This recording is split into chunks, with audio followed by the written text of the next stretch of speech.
ओम मंगलम भगवान विष्णु मंगलम गरुड़ध्वजः मंगलम पुंडरीकाक्षः मंगलायास्तनो हरि। जय श्री राम।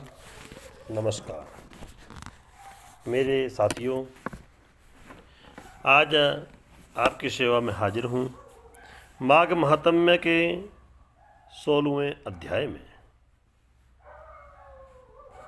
श्री पद्म पुराण के अंतर्गत भगवान की परम दिव्य रहस्यमयी इस महात्म्य को सुनाते हुए गुरुवर वशिष्ठ जी राजा दिलीप को महान पुण्य को देने वाले और महान पापों को हरने वाले माघ महात्म्य के 16वें अध्याय का विस्तार पूर्वक वर्णन सुना रहे हैं। मेरे साथियों, आज के इस प्रसंग में आप वो दिव्य कथा, रोचक कथा एवं अद्भुत प्रसंग आपको सुनने को मिलेगा। अर्थात किए हुए पापों का फल भोगना पड़ता है, लेकिन यदि कोई धर्मात्मा आपके लिए उस पाप को निछावर करने के लिए, पाप का निवृत्त करने के लिए इस महान पुण्य को देता है तो आप संकट से छूट सकते हो। किस प्रकार एक अप्सरा को, किस प्रकार एक ब्राह्मण को, किस प्रकार एक तपस्वी को पाप से लिप्त होकर के दुख भोगना पड़ा था, विस्तार पूर्वक समझाया गया है। तो गुरुवर ने कहा कि हे राजन, ध्यान से सुनिए। एक बहुत ही सुशीला, रूपवती ही, माधुर्या, मंगलमय, रूपवान, सर्व गुणों से संपन्न एक दिव्य अप्सरा थी कंचन मालिनी। और एक असुर का प्रसंग, एक ब्रह्म राक्षस के प्रसंग के बारे में आज आपको सुनाऊंगी। तो ब्रह्म राक्षस और कंचन मालिनी के बारे में इस दिव्य कथा को गुरुजी सुना रहे हैं। तो राजा दिलीप ने हाथ जोड़ करके विनम्र निवेदन करते हुए गुरुवर से कहा, महाराज, ये रहस्य आप समझाइए कि एक राक्षस का साथ एक अप्सरा का मेल कैसे हो गया, क्या कारण रहा, क्या रहस्य रहा, विस्तार पूर्वक सुनाइए। तो गुरुवर ने कहा कि हे राजन, इस विचित्र पुरातन और इतिहास को तो आप ग्रहण करो, कर्ण रूपी ही इस अमृत का पान करो, इसके सुनते ही वाजपेय यज्ञ का फल प्राप्त होता है। कंचन मालिनी नामक एक बहुत रूपवती, सुशीला, धर्म कर्म से युक्त अप्सरा थी। एक समय प्रयागराज में माघ मास में स्नान करके भगवान महादेव, भगवान उमा शंकर के मंदिर में पूजा अर्चना के लिए जा रही थी। अर्थात कंचन मालिनी वो अप्सरा प्रयागराज में स्नान किया। और स्नान करने का एक विधान आपको पता ही है कि हमें निर्वस्त्र होकर स्नान नहीं करना चाहिए। तो उस अप्सरा ने दिव्य स्नान जो है वस्त्रों सहित प्रयागराज में स्नान किया, और वस्त्र कुछ गीले भी थे, उसमें अमृत में बूंदें लगी भी हुई थी। इस दिव्य रहस्य को जानते हुए जैसे वो शिव मंदिर को जा रही थी, गिरिराज हिमालय के पर्वत पर भगवान महादेव की सेवा में जा रही थी, उसके सानिध्य में एक असुर जो है, विकराल स्वरूप, पाप स्वरूप है, दिव्य असुर से सानिध्य से निकली और वो विचलित होकर के हाथ जोड़ करके बैठ गया। गिरिराज हिमालय के कुंज में विकराल रूप से खड़े हुए एक वृद्ध असुर को गगन में मार्ग से जाती हुई उस सोने के समान तेजवान, सुंदर कटी वाली, बड़े बड़े नेत्रों वाली चंद्रमुखी अप्सरा को देख करके ब्रह्म राक्षस ने कहा, हे सुकेशी, हे पीन पियोधरे, तुम कौन हो और कहाँ से आती हो और कहाँ तुम जा रही हो? तुम्हारे वस्त्र गीले हैं और तुम वायु वेग से आकाश के ऊपर से जा रही थी, लेकिन कुछ बूंदें मेरे ऊपर गिरी, तो इस बूंदों के स्पर्श मात्र से ही मेरे मन के विकार खत्म हो गए। मुझे शांति महसूस हुई, मुझे अपनापन महसूस हुआ, मुझे उस महान पापों के बोझ से कुछ हल्कापन महसूस हुआ। और तुम कौन हो और आकाश मार्ग से तुम कहाँ जा रही हो? हे देवी, किस पुण्य से ये तुम्हारा अत्यंत तेजस्वी शरीर व मनोहर रूप है? हे सुलोचने, मेरे मस्तक पर तुम्हारे भीगे वस्त्रों से गिरे हुए एक बूंद जल से ही मेरा क्रूर मन क्षण भर में शांत हो गया। अनेक प्रकार के पापों से लिप्त मेरे बुद्धि में मन में विकार थे, लेकिन देवी तुम्हारी एक बूंद मेरे सर पर गिरी, मेरे मस्तक पर गिरी, जिससे मैं शांत हो गया। तो तुम कौन हो और इसका रहस्य क्या है? आप विस्तार पूर्वक मुझे अपना दास समझ करके समझाइए। तो साथियों, माघ महात्म्य के अंतर्गत इस दिव्य प्रसंग को गुरुवर सुना रहे हैं। अर्थात उस अप्सरा के स्नान के जल की एक बूंद पड़ने से वो ब्रह्म राक्षस जो शांत हो गया और निवेदन करता है कि तुम कौन है, रहस्य क्या है और कौन सा कारण है जिससे मुझे शांति मिली। तो इस प्रकार के वचनों को सुन करके उस दिव्य अप्सरा कंचन मालिनी, उस दिव्य रूपिणी ने कहती है कि हे राक्षस, मैं काम रूपिणी अप्सरा हूँ, मेरा नाम कंचन मालिनी है।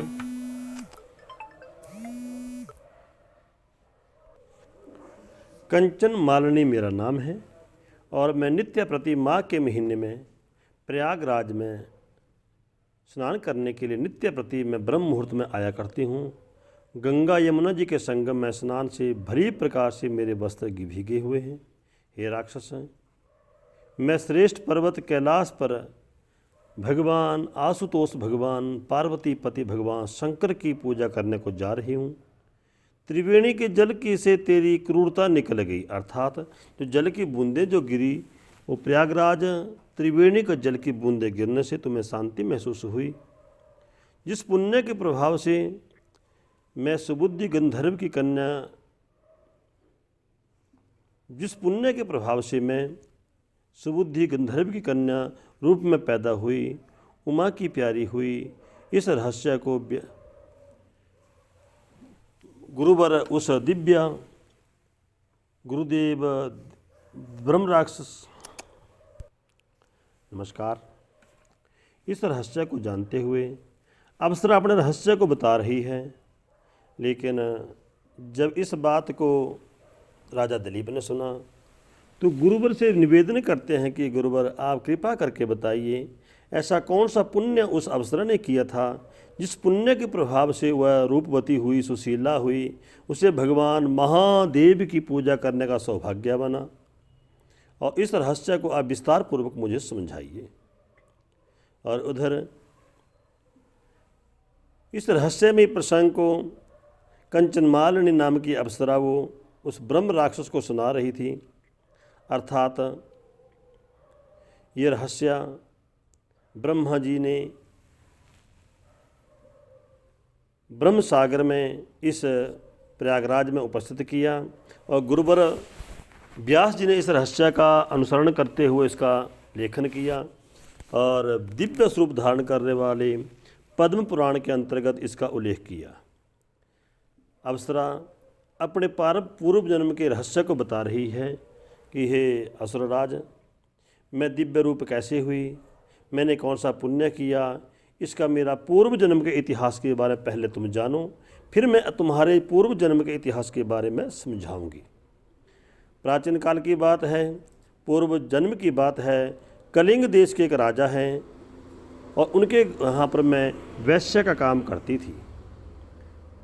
मैं रूपवती थी, अन्य सर्व लक्षणों से लक्षण थी। दूसरी युवतियों में से उस नगर में शिरोमणि थी जिससे मुझ पर सारा नगर मोहित होता था। अमूल्य वस्त्र, गहने, धन और पोशाक मैंने बहुत से प्राप्त किए। अर्थात वैश्य के पास धन की कमी नहीं होती है, लेकिन आचार, विचार और संस्कार नहीं होते। तो स्वयं वो अप्सरा कह रही थी, पूर्व जन्म में मैं एक वैश्य थी, मेरे पास बहुत सा स्वर्ण इकट्ठा हो गया, बहुत से पैसे इकट्ठे हो गई, स्वर्ण की मुद्राएं इकट्ठी हो गई, लेकिन मैं कभी भी सत्कर्म नहीं करती थी। मेरे पास स्वर्ण की कमी न थी। काम पीड़ित युवा पुरुष मेरे चरणों में गिर के मेरी सेवा करते थे। कई कामी लोग मेरे लिए आपस में ईर्ष्या करते हुए मृत्यु को प्राप्त हो गए। इस तरह मेरा समय व्यतीत होता रहा। वृद्ध अवस्था होने पर मैंने विचार किया कि मैंने ना तो दान किया, ना तप किया, न महादेव हरि की उपासना करी, न विष्णु की उपासना करी, न आराधना करी, न देवी दुर्गा का पूजन किया, न ब्राह्मणों को मैंने तृप्त किया, और ना ही मैंने कोई शुभ कर्म किया। हे राक्षस, मैंने बहुत से पाप कर्म किए हुए थे, और इन पाप कर्मों को मेरे मन हमेशा दहकता रहता था कि ना जाने अब मेरी कैसे दुर्गति होगी, कैसे मेरा निस्तार होगा। एक बार बहुत सा विलाप करके मैंने ब्रह्म वेद निपुण एक राजा के पुरोहित ब्राह्मण से जाकर के अपना संपूर्ण पाप कह सुनाया और अपने सद्गति के लिए प्रार्थना करने लगी। अर्थात जन्म और मृत्यु अचल है। जिसका जन्म हुआ है उस दिन एक दिन उसकी मौत जरूर होगी। मैं पाप कर्मों से लिप्त थी, जीवन भर मैंने पाप कर्म किए वैश्य का रूप धारण करके, लेकिन जब वृद्ध अवस्था आ गई तो मेरा पश्चाताप होने लगा। मेरे दिल के बीच में पाप रूपी ही पाप की तरह वो अग्नि रूपी ज्वाला मेरे दिल को जलाने लगी। तो मैं ब्राह्मण के पास जा कर के ही निवेदन करती हूँ। तो साथियों, एक रहस्य है कि जब तक इंसान सदगुरु की शरण में नहीं जाता, ब्राह्मण की शरण में नहीं आता, किसी विद्वान की शरण में नहीं आता, किसी सन्यासी की शरण में नहीं आता, तब तक उसका कल्याण नहीं होता। वो पापिनी वैश्या जैसे ब्राह्मण की शरण में गई, ब्राह्मण ने आशीर्वाद दिया, कल्याणम अस्तु, अर्थात तुम्हारा कल्याण हो। लेकिन जैसे कल्याण रूपी आशीर्वाद दिया तो उस वैश्य ने कहा कि महाराज, मेरे पापों के बारे में जान लीजिए और कल्याण कैसे होगा इसके बारे में मुझे समझाइए। मेरी गति कैसी होगी, मेरी दुर्गति से कैसे छूटूंगी, मुझे पाप रूपी कीचड़ से डूबी हुई पापिनी को उबारिए, मेरा कल्याण कर दीजिए। हे देव ब्राह्मण देव, प्रसन्न होकर आप मुझ पर दया करके दया का जल छिड़क दीजिए, कुछ ज्ञान दे दीजिए, मेरा कल्याण कर दीजिए। साधु जन बुरे से बुरे पापियों जीवों पर भी दया करते हैं, क्योंकि संतों के दिल में, संतों के स्वभाव में कोई बुरा नहीं होता। इंसान की, प्राणियों की समय की मजबूरियां हुआ करती हैं, तो मेरा कल्याण कर दीजिए। इस प्रकार के वचनों को सुन करके मुझ पर दया करके ब्राह्मण प्रेम पूर्वक सर्वधर्मों में एवं सर्व धर्मों के ज्ञाता मेरे ऊपर कृपा करते हुए कहने लगे, हे समुखी, मैं तेरे सब निषिद्ध पाप कर्मों को जानता हूँ, मैंने जान लिए, संपूर्ण पाप कर्मों के रहस्यों को मैं जान लिया। तो मेरी बात मान, शीघ्र अति शीघ्र प्रजापति का जो क्षेत्र है, ब्रह्मा का जो क्षेत्र प्रयागराज है, तो वहाँ जाकर के स्नान कर, इससे तेरे पाप नष्ट हो जाएंगे। परंतु हे भीरू, हे देवी, तीर्थ में मन से भी तन से कोई अशुभ न बने। इस बात का ध्यान रखना चाहिए कि हम अन्य क्षेत्रों में, घर में, अपने लाइफ में जो पाप कर्म करते हैं तीर्थों पर जाकर धुल जाते हैं। लेकिन यदि तीर्थों में जाकर के पाप हो जाए, तीर्थों पर जाके अशुभ हो जाए, तीर्थों पर जाकर के हमारे से कोई गलती हो जाए, तीर्थों पर जाकर के मन से भी कोई पाप हो जाए, उससे नहीं छूटा जाता। इसलिए ध्यानपूर्वक मन से भी कोई पाप मत करना। प्रयागराज में स्नान करने से पवित्र होकर के तू अवश्य ही स्वर्ग को जाएगी। हे देवी, तेरा जन्म जन्मांतर किए हुए संपूर्ण पाप इस प्रयाग के स्नान से नष्ट हो जाएंगे। हे देवी सुन, पुराने समय में गौतम स्त्री अहिल्या का प्रसंग जो है गुरु ब्राह्मण देवता उसे सुना रहे हैं। क्योंकि साथियों, कुछ चीज़ें विश्वास के लिए, पुण्य देने के लिए प्रमाणिक होनी आवश्यक है। ब्राह्मण ने कह दिया कि पापिनी है तू, तेरा बहुत बड़ा पाप हुआ, तेने बहुत बड़ा पाप किया है, लेकिन कोई बात नहीं, बस जाकर डुबकी मार ले, माघ महीना चल रहा है, प्रयागराज में जाकर स्नान कर ले, तेरा पाप छूट जाएगा। लेकिन उसे विश्वास नहीं हुआ। महाराज, मेरे पाप इतने घोर से घोर हैं, मेरे इतने नीच से नीच पाप कर्म हैं, मैंने बहुत से बड़े पाप कर्म किए, मेरा निस्तार नहीं होगा। क्या माह के महीने में प्रयागराज में स्नान से मेरी गति हो जाएगी? तो ब्राह्मण देवता ने कहा, ध्यान से सुन, जैसे त्रेता युग की बात अब तुम्हें बता रहे हैं। सभी जानते हैं महर्षि गौतम की नारी अहिल्या हुई। भगवान राम के चरण स्पर्श करके उसे सदगति मिल गई। और हस्या तुम जानते ही हो कि वो पत्थर क्यों बनी थी। सभी पुराणों में इस बात का रहस्य का वर्णन मिलता है। रामायण ले लीजिए, भागवत ले लीजिए, ब्रह्म पुराण ले लीजिए, विष्णु पुराण ले लीजिए, ब्रह्म वैवर्त पुराण ले लीजिए, अत्रि और अनुसुईया का, गौतम और अहिल्या का प्रसंग जो है सभी हमारे पुराणों में है। द्रवित होकर के इस रहस्य को भगवान ने वेदव्यास ने उजागर किया।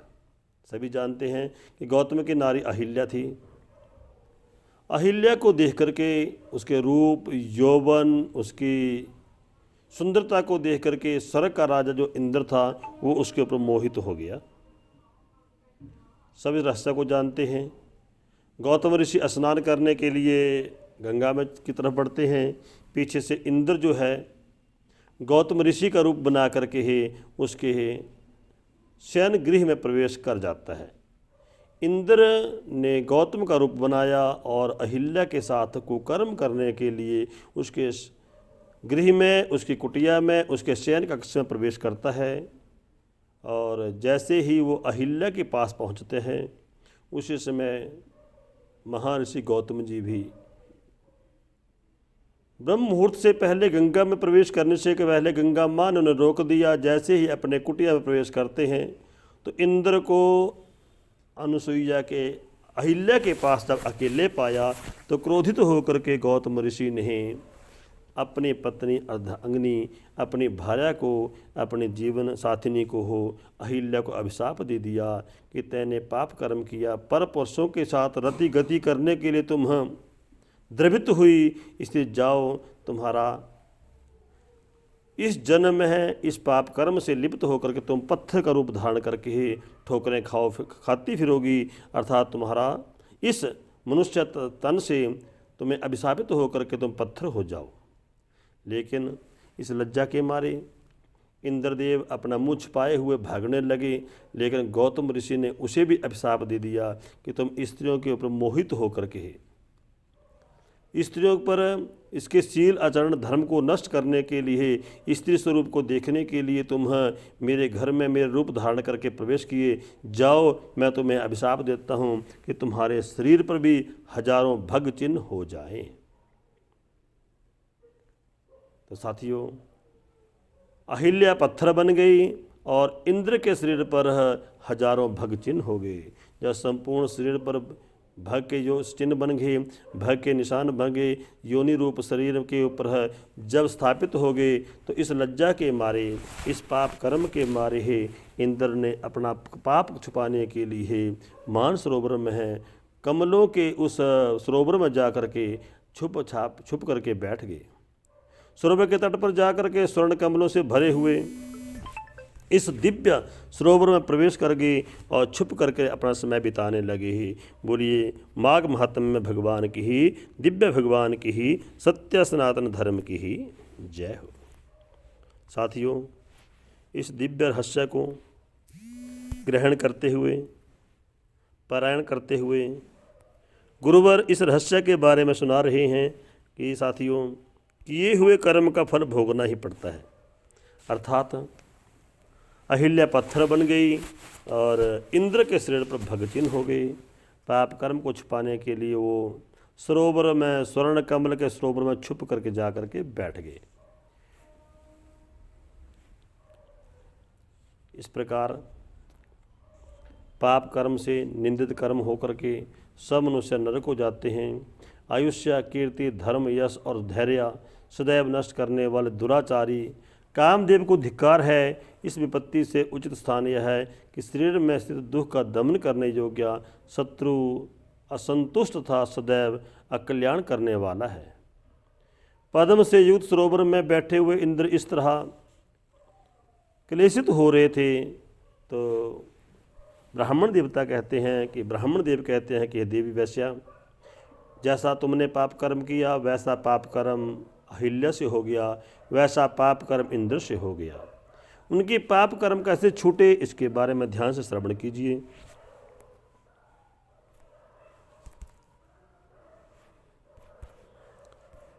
ओम नमो भगवते वासुदेवाय, ओम नमो भगवते वासुदेवाय।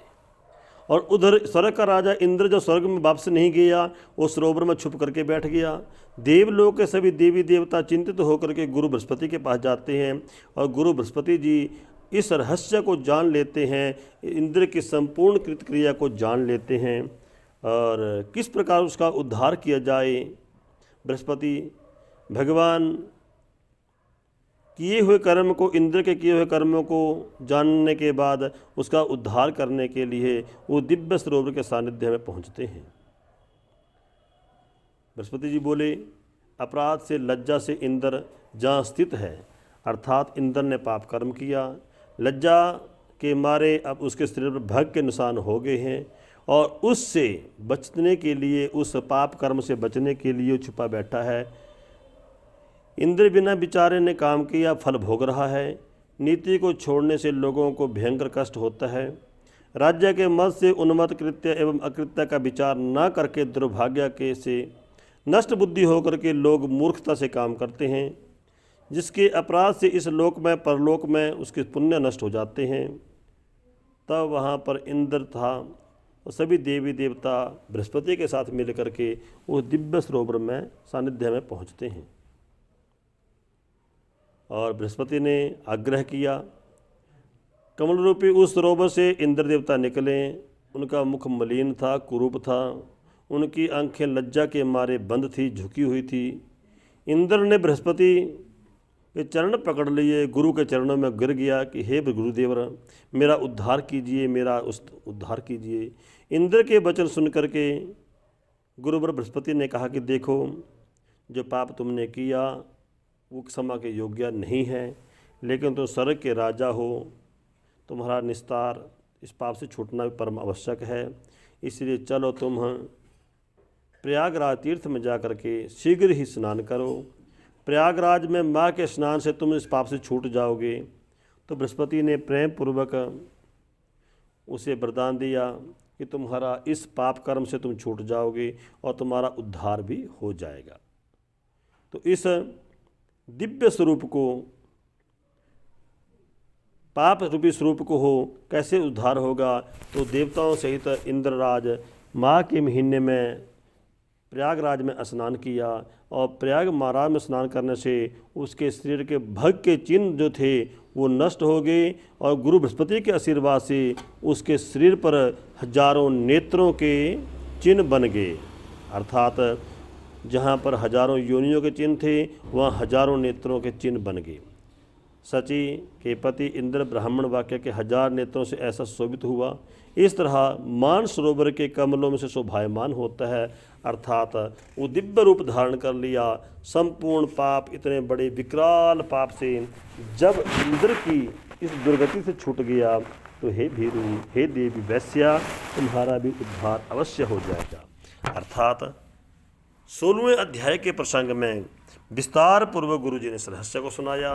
तो अवश्य ही जो प्राणी प्रयागराज में स्नान करते हैं, बड़े से बड़ा पाप, कितना भी विशाल पाप यदि जीव से हुआ हो, अवश्य ही वो पापों से विमुक्त हो जाता है। बोलिए माघ महात्म्य भगवान की। इसी प्रकार 16वें अध्याय का महात्म्य संपन्न हुआ।